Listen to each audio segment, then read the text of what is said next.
En couple, il existe 3 catégories de femmes. Celles qui sont heureuses, celles qui sont malheureuses mais qui assument, et puis il y a celles qui sont malheureuses mais qui ne se l'avouent pas. Cette dernière catégorie de femmes est mon fonds de commerce. C'est pour leur venir en aide que nous existons. Notre métier, briser leur couple. Notre but, leur ouvrir les yeux. Le postulat de départ est pas sérieux. Un briseur de couple qui serait payé par un père pour empêcher un mariage. C'est très James Bond, quoi. James Bond du cœur. Je pense que 80 000 euros, c'est le coût de la mission, ou 100 000 euros. Je pense qu'il y a pas mal de futurs beaux-pères qui n'aiment pas leur gendre et qui disent « je donnerais bien les 100 000 euros parce que ça va me coûter beaucoup plus cher d'avoir ce crap qui va rentrer dans la famille. » Je double ce que mon père vous donne et vous me laissez tranquille. Je vous promets, il n'en saura rien. Il y a certainement des couples où les hommes sont des victimes d'ailleurs, mais lui il s'occupe que des femmes.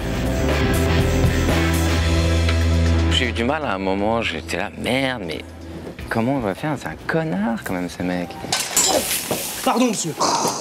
Je suis vraiment désolé, non, ça va sécher, c'est bon. Ça va, vous êtes ébouillanté? Mais non, ça va. C'est bon, on s'en occupe. J'ai même voulu à un moment en faire un cynique. Je me suis dit, bon, peut-être que si on nous fait un énorme cynique, peut-être que ça le sauvera.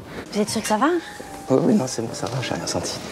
Parce que quel culot quand même, au départ, d'entendre que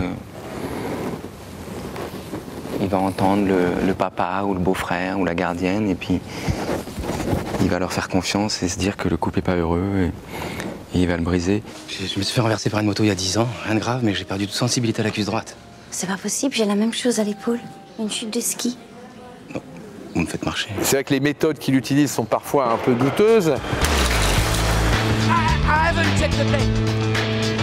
Au fond, on peut se dire que voilà, est-ce que son travail consiste aussi à aider des femmes à choisir leur vie, quoi.